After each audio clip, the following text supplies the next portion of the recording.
ഇരുണ്ട മേഘങ്ങൾ ചന്ദ്രനെ പൂർണ്ണമായും വിഴുങ്ങിയ ഒരു രാത്രിയിലായിരുന്നു മാധവൻ ആ പഴയ തറവാട്ടിലേക്ക് വണ്ടിയിറങ്ങിയത്. പത്തനംതിട്ടയുടെ അതിർത്തിയിലുള്ള കാടുകയറി മൂടിയ ആ പ്രദേശം പകൽ പോലും ആളുകൾ ഭയത്തോടെ മാത്രം നോക്കുന്ന ഒന്നായിരുന്നു. വർഷങ്ങളായി പൂട്ടിപ്പോയ ഏലൂർ മന എന്ന ആ വലിയ നാലുകെട്ട് മാധവന്റെ പൂർവികരുടേതായിരുന്നു. നഗരത്തിലെ തിരക്കുകളിൽ നിന്നും കടബാധ്യതകളിൽ നിന്നും താൽക്കാലികമായി ഒളിച്ചോടാൻ ഇതിലും നല്ലൊരു ഇടം അവന് കണ്ടെത്താനായില്ല. തറവാടിന്റെ തുരുമ്പിച്ച വലിയ പൂട്ടു തുറക്കുമ്പോൾ കനത്ത ഒരു കാറ്റ് അവന്റെ മുഖത്തേക്കടിച്ചുകയറി. പഴകിയ മരത്തിന്റെയും ചിതലിന്റെയും മണം വായുവിൽ നിറഞ്ഞു നിന്നിരുന്നു. ഒരു ചെറിയ ടോർച്ചിന്റെ വെളിച്ചത്തിൽ അവൻ ഉള്ളിലേക്ക് നടന്നു. വലിയ ആൽമരത്തിന്റെ വേരുകൾ ഇറയത്തേക്ക് പടർന്നു കയറിയിട്ടുണ്ടായിരുന്നു. ആദ്യത്തെ 2 ദിവസം കാര്യമായ പ്രശ്നങ്ങളൊന്നുമില്ലാതെ കടന്നുപോയി. പകൽ സമയങ്ങളിൽ അവൻ വീട് വൃത്തിയാക്കാനും പുസ്തകങ്ങൾ വായിക്കാനും സമയം കണ്ടെത്തി. എന്നാൽ 3-ാം ദിവസം രാത്രിയായതോടെ അന്തരീക്ഷം മാറിമറിഞ്ഞു. പുറത്ത് ശക്തമായ മഴ പെയ്യാൻ തുടങ്ങിയിരുന്നു. തറവാട്ടിലെ കനത്ത മരവാതിലുകൾ കാറ്റിൽ ആടിയുലഞ്ഞു. രാത്രി കൃത്യം 12 മണിയായപ്പോൾ മുകളിലത്തെ നിലയിൽ നിന്ന് ആരോ നടന്നുപോകുന്ന ശബ്ദം മാധവൻ കേട്ടു. ഭാരമുള്ള പാദസരങ്ങൾ കല്ലുപാകിയ തറയിൽ തട്ടുന്നതുപോലെയുള്ള ഒരു ശബ്ദം. അവൻ കട്ടിലിൽ എഴുന്നേറ്റിരുന്നു.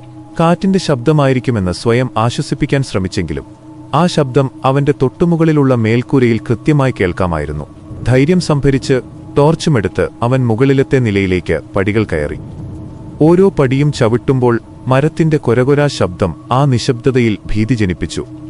മുകളിലെത്തിയ അവൻ ടോർച്ചടിച്ചു നോക്കിയെങ്കിലും അവിടെ ആരുമുണ്ടായിരുന്നില്ല. എന്നാൽ അവിടുത്തെ വലിയൊരു ചുമരിൽ രക്തം കട്ടപിടിച്ചതുപോലെയുള്ള ചുവന്ന നിറത്തിൽ ഒരു സ്ത്രീയുടെ നിഴൽ തെളിഞ്ഞു നിൽക്കുന്നത് അവൻ കണ്ടു. ടോർച്ച് മാറ്റിയപ്പോഴും ആ നിഴൽ അവിടെ തന്നെ ഉണ്ടായിരുന്നു. ഭയത്തിന്റെ ഒരു തണുത്ത അലച്ചിൽ അവന്റെ നട്ടെല്ലിലൂടെ കടന്നുപോയി. പെട്ടെന്നാണ് താഴത്തെ നിലയിൽ നിന്ന് കിച്ചണിലെ പാത്രങ്ങൾ നിലത്തു വീണ് ഉടയുന്ന ശബ്ദം കേട്ടത്. മാധവൻ വേഗത്തിൽ താഴേക്ക് ഓട്ടി. അടുക്കളയിലെത്തിയ അവൻ കണ്ടത് ഭയപ്പെടുത്തുന്ന ഒരു കാഴ്ചയായിരുന്നു. അടച്ചുവെച്ചിരുന്ന വലിയ ചെമ്പുകലങ്ങളെല്ലാം തറയിൽ ചിതറിക്കിടക്കുന്നു. അതിനേക്കാൾ ഭയമുണർത്തിയത് ആ കനത്ത ഇരുട്ടിൽ അടുക്കളയുടെ മൂലയിൽ ആരോ തിരിഞ്ഞുനിന്നു ചുമരിലേക്ക് നഖങ്ങൾ കൊണ്ടുപോറുന്ന ശബ്ദമായിരുന്നു. ആരാ അത്? മാധവൻ വിറയ്ക്കുന്ന ശബ്ദത്തോടെ ചോദിച്ചു. ടോർച്ചിന്റെ വെളിച്ചം ആ രൂപത്തിലേക്ക് വീണപ്പോൾ അത് പെട്ടെന്ന് അപ്രത്യക്ഷമായി. പകരം തറയിൽ ഒരു പഴയ ഡയറിയും കുറച്ച് താക്കോലുകളും കിടക്കുന്നത് അവൻ കണ്ടു. വിറയ്ക്കുന്ന കൈകളോടെ അവനത് കയ്യിലെടുത്തു. ആ ഡയറിയിലെ താളുകൾ മറിച്ചു നോക്കിയപ്പോഴാണ് ഏലൂർ മനയുടെ ഭീകരമായ ആ രഹസ്യം അവൻ തിരിച്ചറിഞ്ഞത്. വർഷങ്ങൾക്കു മുൻപ് ആ തറവാട്ടിൽ ജീവിച്ചിരുന്ന ഭദ്ര എന്ന യുവതിയെ അവിടുത്തെ കാരണവർമാർ ചേർന്ന് നിധി ഒളിപ്പിച്ചുവെച്ച ഭൂഗർഭ അറയിൽ ജീവനോടെ അടച്ചുകൊന്നതായിരുന്നു. ഭദ്രയുടെ ആത്മാവ് ഇപ്പോഴും ആ മനയ്ക്കുള്ളിൽ പ്രതികാരത്തിനായി അലഞ്ഞുതിരിയുന്നുണ്ടെന്ന് ഡയറിയിലെ അവസാന വരികളിൽ എഴുതിയിരുന്നു. പെട്ടെന്ന് തറവാട്ടിലെ വലിയ നിലവിളക്കുകൾ തനിയെ കത്താൻ തുടങ്ങി. അന്തരീക്ഷത്തിൽ ഒരു സ്ത്രീയുടെ ദയനീയമായ കരച്ചിലും പിന്നാലെ അട്ടഹാസവും ഉയർന്നുകേട്ടു. ജനൽച്ചില്ലുകൾ ഒന്നൊന്നായി തകർന്നു വീണു. മാധവൻ ഭയന്ന് പുറത്തേക്ക് ഓടാൻ ശ്രമിച്ചെങ്കിലും പ്രധാന വാതിൽ തനിയെ അടഞ്ഞുപൂട്ടിപ്പോയിരുന്നു. എത്ര വലിച്ചിട്ടും അത് തുറക്കാൻ കഴിഞ്ഞില്ല. അവന്റെ പുറകിൽ നിന്ന് തണുത്ത ഒരു ശ്വാസം അടിച്ചതുപോലെ അവന് തോന്നി. തിരിഞ്ഞുനോക്കിയ മാധവൻ ഭയത്താൽ മരവിച്ചുപോയി. വായുവിൽ ഒഴുകി നിൽക്കുന്ന ചോരയൊലിക്കുന്ന കണ്ണുകളും ഭീകരമായ മുഖവുമുള്ള ഒരു സ്ത്രീരൂപം അവന് തൊട്ടുമുന്നിൽ നിൽക്കുന്നു. അവളുടെ നഖങ്ങൾ നീണ്ടുകൂർത്തതായിരുന്നു. ഭദ്രയുടെ ആത്മാവ് മാധവന്റെ കഴുത്തിനു നേരെ കൈകൾ നീട്ടി. മരണഭയത്തോടെ അവൻ നിലവിളിച്ചുകൊണ്ട് തറവാടിന്റെ ഭൂഗർഭ അറയിലേക്ക് ഓട്ടി. അവിടെ ഡയറിയിൽ പറഞ്ഞിരുന്നതുപോലെ വലിയൊരു ഇരുമ്പുപെട്ടിയും അതിനു ചുറ്റും പഴയ അസ്ഥികൂടങ്ങളും ഉണ്ടായിരുന്നു.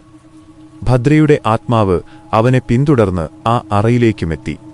രക്ഷപ്പെടാൻ ഒരു വഴിയുമില്ലെന്ന് മനസ്സിലാക്കിയ മാധവൻ തന്റെ കയ്യിലിരുന്ന ഡയറിയും താക്കോലും ആ ആത്മാവിന് നേരെ നീട്ടി. എനിക്ക് മാപ്പ് തരൂ, ഞാൻ നിങ്ങളുടെ ശത്രുവല്ല, അവൻ കരഞ്ഞുകൊണ്ടു പറഞ്ഞു. ആ രൂപം പെട്ടെന്ന് നിശ്ചലമായി.